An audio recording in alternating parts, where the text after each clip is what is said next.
Fox 5 and Hot 97 present Street Soldiers with Lisa Evers.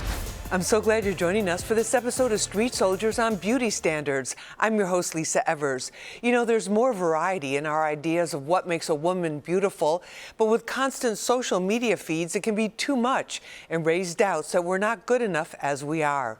So where do you draw the line between enhancing your own beauty and being influenced to extremes?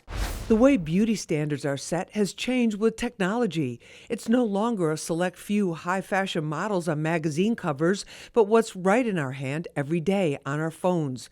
Cyberspace sets the non-stop pace, says New York Post lifestyle reporter Asia Grace. We are often, again, bombarded with all of these different mixed messages about the ideals of appeal, from what men are saying on podcasts and what this one is wearing this week and what surgery this one got. But we really have to find a way to remain grounded. Many of those images are used to promote and sell products and procedures.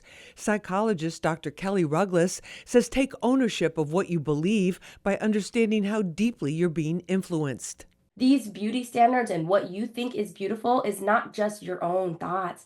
There's billion-dollar industries behind why you like what you like and why you think what's beautiful is what's beautiful. For decades, Black women in all their magnificent beauty were ignored by mainstream cosmetic companies and fashion publications.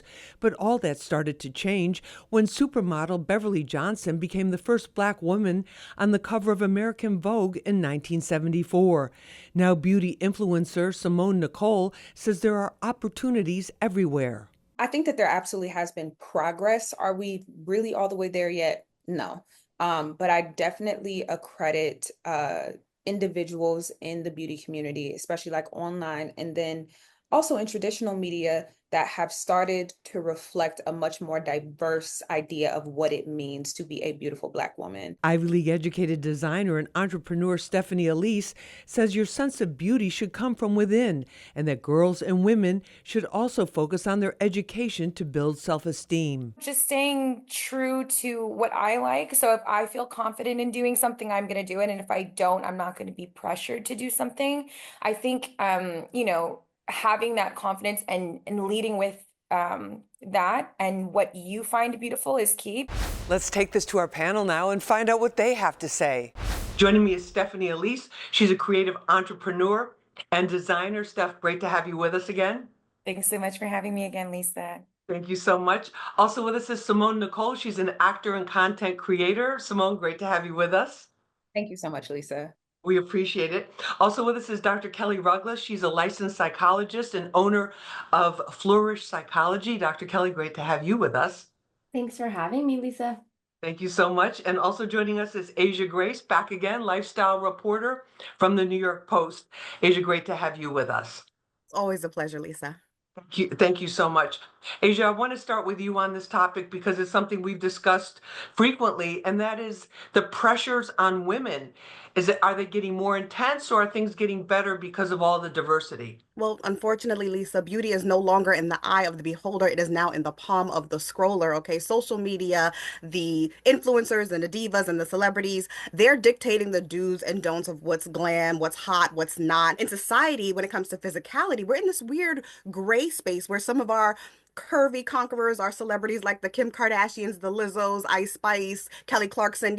They're in much straighter, smaller bodies now. But then if you turn your head to the left, you see the housewives and some of the hip hop heroes, and they got the big boobs and the big butts and the big cheeks and eyelashes. So it can be very confusing, even as an adult, to really understand where we stand as a society when it comes to beauty. And for adults, if that's challenging, these mixed messages have to be even more challenging for young kids. Dr. Kelly, is there real damage that you see from women getting too caught up in how they look and constant comparisons and constant self-criticism?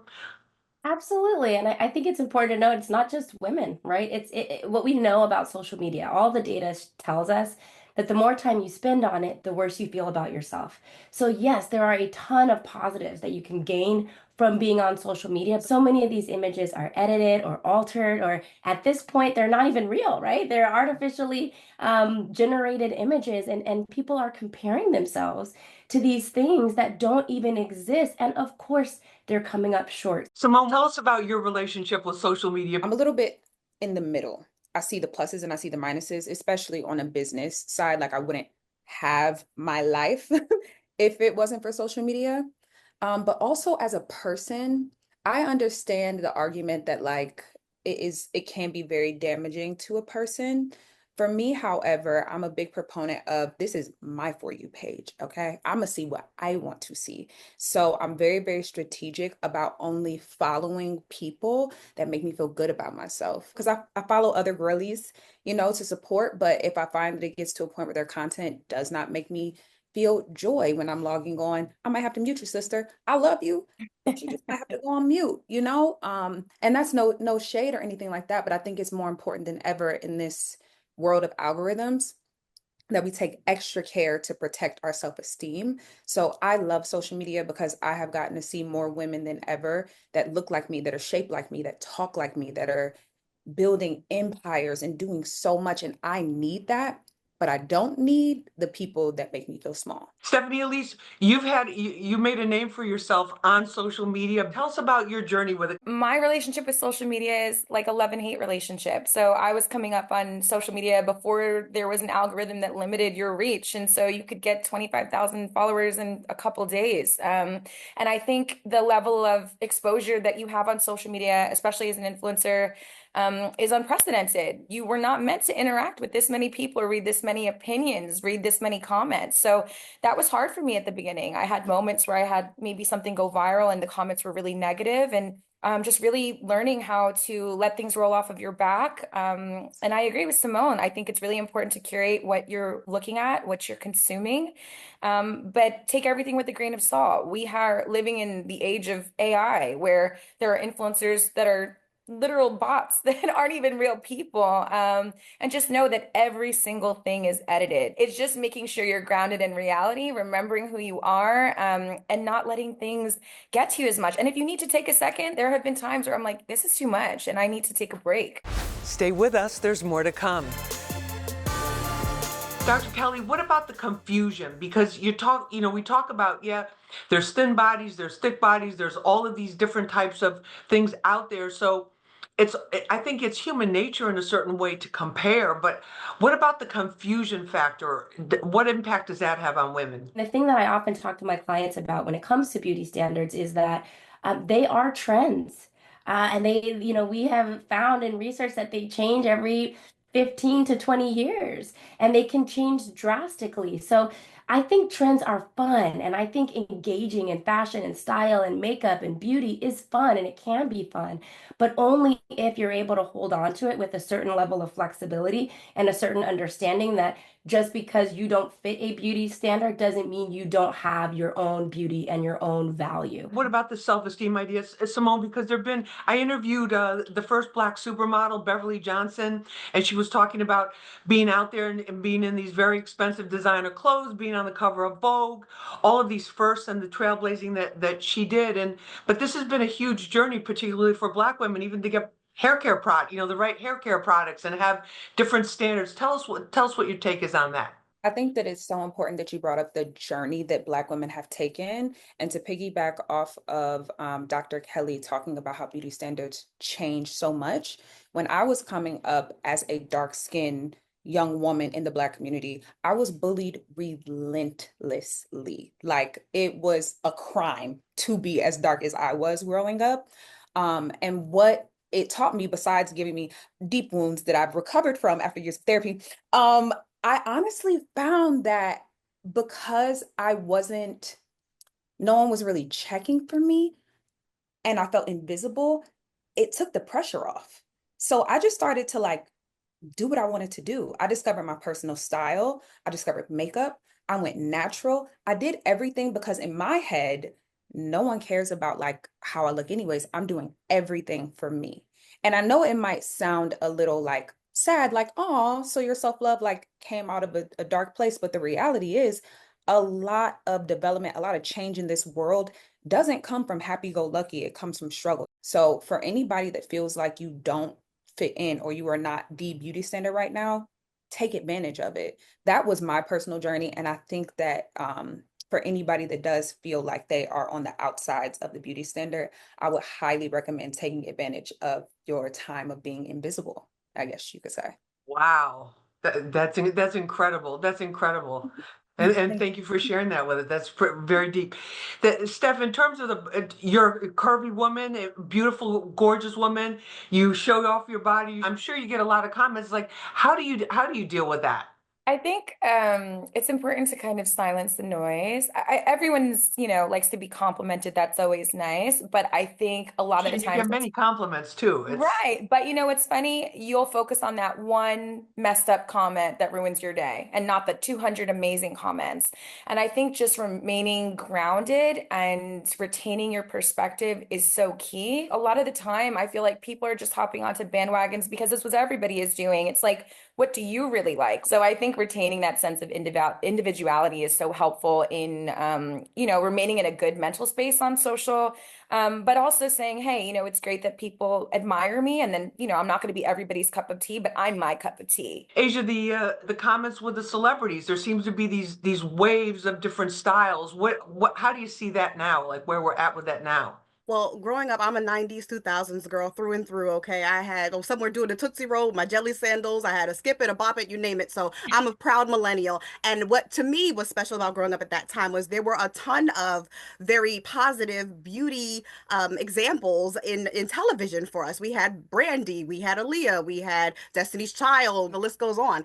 And I do think that that's missing a little bit now for younger girls where we are not seeing ourselves in a lot of these posts and on television or YouTube or TikTok.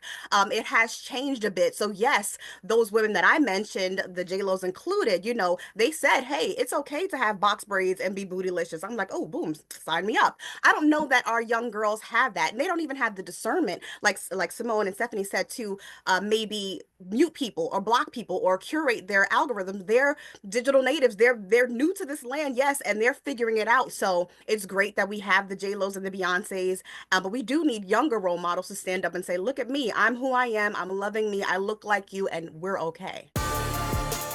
Dr. Kelly, in terms of, staying strong or building kind of like solid self-confidence, if that's the goal, how do you do that when we're in an era where for any amount of money you can get something changed that you don't like? How do you know like what's healthy and what's not in terms of wanting to change your appearance or your personal beauty? Absolutely. So one thing I again talk about with my clients is that body image lives in your brain cells and not in your fat cells, which just means that there's no amount of changing your body or losing weight that's going to improve your body image. So if you're wanting to build sort of an unshakable kind of self-esteem, you've got to focus on the inside. If you want to fix something, fix it. But you don't have to down yourself or beat yourself up or guilt yourself in the process of self-improvement. If you don't like something, I agree, you can change it, but do it for you. Don't do it because someone else said you should, and don't not do it because someone else said you shouldn't. I know there's a lot of hate